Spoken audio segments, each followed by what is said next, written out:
Morning students. So today we'll talk about the next topic of the chapter Kinship, Caste and Class. We have already discussed about the different rules that existed during that period, such as about patrilineal, marriages, gotra, kinship. So we have understood this much that धर्मशास्त्र and धर्मसूत्र वो दो ऐसे prime text हैं जिनमें इन सारे rules को Codify किया गया था एंड लोग इन रूल्स को बहुत सीरियसली फॉलो भी करते थे. जो महाभारत की स्टोरी है उसको हम बेस मान करके क्योंकि इस पूरे पीरियड को समझने की कोशिश कर रहे हैं and we are not just thinking कि महाभारत यहाँ पे कोई एक माइथोलॉजिकल अकाउंट है, rather than we are here looking Mahabharata as a historical text. तो उस पीरियड की हिस्ट्री को समझने में ये टेक्स्ट हमारी कितनी मदद कर सकता है. And similarly will try to also find out about all the different kinds of social differences which existed during 600 BCE to 600 CE period. And Mahabharata को बेस में रखते हुए एंड जो अभी तक सेकेंड चैप्टर तक हमने अलग अलग डायनेस्टीज की हिस्ट्री जो पढ़ी है इस पीरियड में, उससे हम इस टॉपिक को समझने की कोशिश करेंगे. तो सोसाइटी में ग्रेजुअली बहुत सारे डिफरेंसेस क्रिएट होने लगे and some of the differences which were quite visible were due to a lot of factors. Fine, for example the Mauryans who began to rule and the different other kings from different varnas who were ruling. So earlier it was believed that according to the varna order it is the duty of the kshatriya to rule, क्योंकि क्षत्रिय का काम है उसके occupation के हिसाब से उनका क्या काम है, to protect the kingdom, fine, and to learn the Brahmanical scriptures, Vedas, तो पढ़ना एंड एज अ प्रोटेक्टर उस चीज़ को एक एडमिनिस्ट्रेटर की तरह काम करना, ये ड्यूटी क्षत्रिय की है. तो ऋग्वेदिक पीरियड में तो वो बाई चॉइस क्षत्रिय था, फाइन, बट उसको क्षत्रिय होना बहुत ज़रूरी था. लेकिन अब ये पीरियड जो है बहुत ही ज़्यादा डुअलिटी का पीरियड है, where you are Kshatriya but not by choice. It is believed that by birth if you are Kshatriya then only people are considering you as a Kshatriya. तो ये थोड़ा सा नॉर्म जो है अब 600 BCE से क्योंकि चेंज हुआ है, तो इस नॉर्म की वजह से there is a long list of non-Kshatriya kings who begin to rule in the Indian subcontinent. Fine. तो non-Kshatriya kings कौन कौन से थे, तो हम ये क्रोनोलॉजी सेकेंड चैप्टर के बेसिस पे बना रहे हैं. So the prime ones were the Mauryans. अब मौर्यंस को लेके दो थ्योरीज दी गई हैं. So a lot of non-Kshatriya kings began to rule and Mauryans were considered as the first one. Ideally जो ब्राह्मणिकल टेक्स्ट हैं they believe that कि Mauryans शूद्र थे. फाइन. मूरा एक दासी थी and Chandragupta Maurya's father, his father was basically a king of a small janpad and he had an affair with this dasi Mura and that is how Chandragupta Maurya was born. Some people believe that कि मौर्य जो हैं वो मोरों के नाम पर अपना नाम उन्होंने अडॉप्ट किया है टाइटल. तो because they use to live in a land जहाँ बहुत ज़्यादा मोर थे, दैट इज़ वाई वो अपने आप को मौर्यंस बुलाते थे, but they were Kshatriya. And Buddhist text believe that कि वो क्षत्रिय ही थे, वो शूद्र नहीं थे. तो बुद्धिस्ट और ब्राह्मणिकल टेक्स्ट में थोड़ा सा कॉन्फ्लिक्ट नज़र आता है, बट हाँ, क्योंकि उनके क्षत्रिय होने का क्लेम जो है कहीं पे भी ऐसा नहीं दिखता एंड चाणक्य भी कहीं ये क्लेम नहीं करते अपने टेक्स्ट बुक में भी कि वो क्षत्रिय हैं. तो मे बी उनके वर्ण को या तो क्वेश्चन ही करने का कोई मतलब नहीं था, और आइदर शायद से ब्राह्मणिकल वर्सेस बुद्धिज्म कॉन्फ्लिक्ट की वजह से मौर्य शूद्र बने. फाइन. तो एक जनरल बिलीफ यही है कि मौर्य जो हैं शूद्र थे. After Maurya there were Shungas who were non-Kshatriya. You do know that Shunga were Brahmins. Shunga की तरह ही कण्व भी ब्राह्मण्स थे. कण्व के बाद जो शक आए नॉर्थ वेस्ट इंडिया में उनको मलिच्छ कहा गया है. ऋग्वेदिक टर्म मलिच्छ म्लेच्छ उनके लिए यूज़ किया गया है, those who are living beyond the Hindu Kush region. मलिच्छ वो लोग होते हैं जो ट्राइबल्स हैं, सिविलाइज नहीं हैं, नोमैड्स हैं, उनको ढंग से रहना नहीं आता. तो क्योंकि वो आर्यन कोड ऑफ कंडक्ट की हिसाब से या सिविलाइज्ड वे में नहीं रहते थे, दैट इज़ वाई आर्यंस उनको मलिच्छ कहते थे. बाद में यही टर्म ऑल्टर होके जितने भी मुस्लिम इन्वेडर्स इंडिया में आए उनके लिए यूज़ होने लगा, बट उसके पहले जितने भी उस सेंट्रल एशिया में रहने वाले नोमैडिक ट्राइब्स हैं उनको मलिच्छ कहा जाता था. And that is why when Shaka invaded India तो they were also called as the mlechchha. After Shaka there were Satavahanas. Satavahanas were the tribals of Deccan. तो ये एक ट्राइब है डेक्कन की एंड वी डोंट नो कि इनका पर्टिकुलरली, क्योंकि ट्राइबल्स की कैटेगरी वर्णों के बाय बर्थ राइट के हिसाब से कभी शूद्र कही जाती है, कभी वैश्य भी माने जाते हैं. बट सातवाहन्स ने एक उपाधि गेन की, उन्होंने अपने आप को एका ब्राह्मणा कहा, मतलब हम ही ब्राह्मण हैं. तो उन्होंने, क्योंकि वर्ण सिस्टम बाय चॉइस भी प्रेवलेंट है, तो उन्होंने खुद को अपने आप को ब्राह्मण वर्ण का माना, एंड सातवाहन्स को हिस्ट्री में ब्राह्मण ही मान करके एक्सेप्ट भी किया गया है. But ideally they were a non Kshatriya king, क्योंकि सातवाहन्स ब्राह्मण है एंड देवर नॉट क्षत्रिय. सातवाहन्स की तरह ही कुशान्स हैं. Kushans were also from the Yuezhi tribe, and Kushans ने तो अपने आप को ब्रह्म क्षत्रप कहा. That means they are the destroyer of the pride of Brahmins and Kshatriya. ऐसा कुशान्स ने अपने आप को डेजिग्नेट किया. After Kushan we have Guptas. So basically these were the prime non Kshatriya kings that we know about. इतने ओवरऑल थे जिन्होंने इंडियन सब कॉन्टिनेंट पे रूल किया. So you see there is a long list of all these kings who were not Kshatriya. तो ये देख के साफ समझ में आ रहा है. So as you can see that there is a long list of all these non-Kshatriya rulers who shows that कि एक social difference अब society में inculcate होने लगा है. It is not really, people were not adamant कि क्षत्रिय ही ruler होना चाहिए, rather than अब खुद ब्राह्मण्स भी उस social order को कहीं ना कहीं alter करने लगे हैं.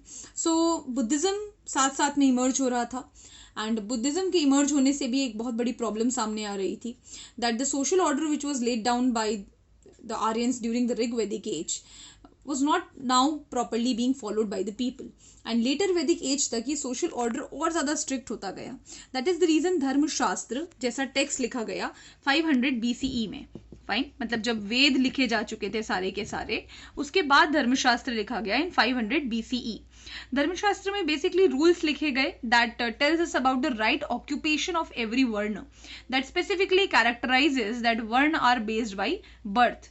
तो अब ये ऋग्वेदिक डेफिनेशंस को ऑल्टर करते हैं. ये क्लियरली ये मेंशन करते हैं कि हर वर्ण का एक राइट ऑक्यूपेशन होता है. जैसे ब्राह्मण का काम है पढ़ाना और सेक्रीफाइस करना. सिमिलरली वैश्य का क्या मेजर ऑक्यूपेशन है? प्रोडक्शन करना, टू प्रोड्यूस. शूद्र का ऑक्यूपेशन है टू सर्व. तो इस तरह से हर किसी का ऑक्यूपेशन अब डिजाइग्नेट किया जाने लगा कि ये आपकी ड्यूटीज है और ये आपको करना है. But now the question is कि जब other philosophies and religion emerge हो रहे हैं such as Buddhism and Jainism which are not only becoming popular but even the rulers are also giving a lot of patronage to these religion. तो बहुत बड़ा challenge है Brahmins के सामने कि इस सोशल ऑर्डर को लोगों को फॉलो कैसे करवाया जाए, कैसे लोग बात मानेंगे. फाइन, तो उसके लिए दे अडॉप्टेड सर्टेन स्ट्रैटेजीज. उन स्ट्रैटेजीज में पहली प्राइम स्ट्रेटेजी थी the strategy of adopting a divine theory. Fine. So everything was connected with divinity in most of the major Brahmanical scriptures, and thus it was believed that Vedas are divine because they are the voice of Brahma. Rig Vedas are the later Vedas are very much divine. तो जो भी लिखा गया है इन text में, it is not actually what the Brahmins are writing. It is all what they have received as a knowledge from the gods. तो जो God's की नॉलेज है उसको बस ट्रांसमिट करने का काम ब्राह्मण कर रहा है. So that is what the Brahmins duty is, क्योंकि ब्रह्म के मुख से जो निकला है वो ब्राह्मण है. तो ब्रह्म की जो आवाज़ है वो ब्राह्मण लोगों तक पहुंचाने का काम कर रहा है. तो इसीलिए लोगों को सुनना चाहिए, क्योंकि जो भी टेक्स्ट में लिखा हुआ है वो एक्चुअली में डिवाइन है. ऐसा कॉन्सेप्ट लोगों के अब सामने प्रेजेंट किया जाने लगा जिससे लोगों को उस चीज़ की सीरियसनेस फील हो. एंड ये आप ऐसे भी समझ सकते हैं कि जब बचपन में किसी छोटे बच्चे को बताया जाता है कि चोरी मत करो, fine, just don't do like that, it's bad, you ask people when you are taking something. So generally if a parent is telling a child don't listen, but if अब पेरेंट हमेशा तो बच्चों को देख नहीं सकते, वेदर आप कुछ ले रहे हो बिना उठाए कर रहे हो या कैसे काम कर रहे हो. तो ऐसे में पेरेंट क्या करते हैं? they try to inculcate, or either teachers also do what, they just tell the child that God is watching. Fine. So now it is indirectly there in your subconscious mind कि if I'm going to steal, if no one is watching, then also God is watching. So this way you will be at least saved from stealing. Right. तो फिर भी उसके बाद भी अगर आप करते हो स्टीलिंग, तो भी आपके मन में ये बात हमेशा रहेगी कि यार मैंने चुरा लिया और मुझे भगवान ने देखा है. तो देखिए, भगवान जो है वो अपने आप में एक बड़ा स्ट्रॉन्ग वर्ड है. यही रीज़न है कि चाहे दुनिया की कोई भी रिलीजियस आइडियोलॉजी हो, हर किसी ने डिविनिटी के साथ चीज़ों को कनेक्ट करते हुए लोगों को समझाने की कोशिश की है. बिकॉज जो आम आदमी होता है, जो ले मैन है, उसको डिवाइन थ्योरी ही समझ में आती है. राइट. उसको उन टेक्स्ट में छुपी हुई नॉलेज, उसके पीछे छुपा हुआ जो बेसिक अंडरस्टैंडिंग है, वो हर किसी को नहीं समझा सकते आप. तो that is the reason Brahmins ने डिवाइन थ्योरी को यूज किया, एंड ये काफ़ी अच्छे से चला भी, आई गेस. राइट. जो आज तक इतना ज़्यादा स्ट्रॉन्ग है कि आप आज की डेट में अगर कोई पर्सन बहुत ज़्यादा डिवोटेड है गॉड के लिए, एंड अगर आप उसकी डिविनिटी पे क्वेश्चन करेंगे तो उसके लिए बहुत सीरियस ब्लेम हो सकता है ना। आप चाहें तो ट्राई करके देख सकते हैं अपने अपने घरों में, एंड आई होप कि आपको अच्छा ही उसका आउटकम मिलेगा। So moving to the next, they also try to collaborate with rulers को यूज़ करते हुए ब्राह्मण्स ट्राइड की सोशल ऑर्डर इम्प्लीमेंट किया जा सके। जैसे गुप्ताज ने विष्णु और लक्ष्मी के इमेजेस को कॉइन पे मिंट कराया, तो अब लोगों के अंदर ये फीलिंग आने लगी कि जब हमारे रूलर इनको फॉलो करते हैं तो हम भी इन भगवान को वर्शिप करेंगे। तो रूलर्स के थ्रू जो है एक पॉजिटिव एनवायरनमेंट क्रिएट हो टुवर्ड्स द रिलीजियस बिलीव्स, ये करने की कोशिश ब्राह्मण्स ने की। ये एक एसेंशियल स्ट्रैटेजी थी। Next very effective strategy was creating the concept of heaven and hell, right. So heaven और हेल की बातें की जाने लगी, that the ones who will not follow these dharmashastra norms will be sent to hell, fine. They will be, तो पाप और पुण्य की बातें होने लगी, स्वर्ग नरक की बातें होने लगी। For example, if you see the Mahabharata story of Drona and Eklavya, what is exactly that the Drona tells Eklavya that he doesn't want to go to hell, fine. Why will he go to hell? Because Eklavya belongs to Nishad community that is initially associated with the Shudra Varna. तो उस community से क्योंकि वो associate करता है, that is the reason कि अगर द्रोण उसको पढ़ाएंगे तो अपने धर्मशास्त्र को वो फॉलो नहीं करने वाले हैं, एंड अगर वो नॉर्म्स को फॉलो नहीं करेंगे तो उनको लगता है कि वो हेल में चले जाएंगे। तो दैट इज द रीजन उनके हिसाब से उन्होंने जो थंब एकलव्य से मांग लिया गुरु दक्षिणा में, वो बिल्कुल जस्टिफाइड था, क्योंकि उनको उनके गुरुओं ने जो सिखाया उन्होंने वही फॉलो किया, फाइन। तो अपने हिसाब से उनका बिहेवियर जस्टिफाइड है। एकलव्य के हिसाब से भी उसका बिहेवियर जस्टिफाइड है, क्योंकि वो अपने गुरु को दक्षिणा दे रहा है, तो he is showing respect to his guru. But फिर भी देखिए, ये स्टोरी सुन के आपको जस्टिफाइड फील नहीं होगा कि एक टीचर अपने बच्चे से उसका अंगूठा ही मांग ले जिसके लिए वो आर्चरी की प्रैक्टिस ही कर रहा है, तो उसका स्किल एक्चुअली गुरु ने ले लिया। तो ये कितना ज़्यादा ऑथेंटिक है, कितना अच्छा इसको हम माने कि आपको रूल फॉलो करना ज़्यादा ज़रूरी है या वहाँ पे एथिकल बिहेव करना ज़्यादा ज़रूरी है। Similarly Pandavas after the war, it is believe कि सब स्वर्ग में गए। एक बड़ी बढ़िया सी कहानी है वैतरणी नदी की, जिसमें एक एक करके पांडवाज आगे बढ़ते चले गए, तो एंड तक स्वर्ग में पहुंचने वाले युधिष्ठिर धर्मराज थे, दैट इज़ वाई वो धर्म से जुड़े रहे, इसीलिए वो आगे बढ़े क्योंकि वो धर्मराज माने जाते थे। तो इस तरह की जो ये स्टोरीज हैं students, it tells us that okay, Brahmins were actually performing a lot of strategies so that people should take these things seriously. Another effective strategy was to create sacrificial performs such as अश्वमेध यज्ञ, राजसूय यज्ञ, ऐसे बड़े बड़े यज्ञ कराना। जैसे अगर आप रामायण अभी देख रहे होंगे तो अश्वमेध यज्ञ आप देख रहे होंगे, राइट। तो घोड़ा जहाँ तक जाएगा वहाँ तक किंग का एम्पायर स्प्रेड होगा। जिसने घोड़ा रोक लिया, जैसे लव कुश ने रोक लिया, तो now it will be considered as a challenge to the king that you do not want that particular king to enter into your territory. तो ऐसे बड़े बड़े सेक्रीफाइसेस अब किंग्स परफॉर्म करते हैं, एंड इन सेक्रीफाइसेस को परफॉर्म करने का मतलब ही है कि if king is ready to sacrifice something, so then the ordinary masses should also do, because these sacrifices will signify that the level of your sins are very very less and you will definitely go to heaven. तो ensure करता है ये कि हाँ, आप अच्छा पुण्य कर रहे हैं तो आप आगे बढ़ेंगे। तो ये सोशल ऑर्डर इम्प्लीमेंटेशन एंड उससे रिलेटेड स्ट्रैटेजीज हैं।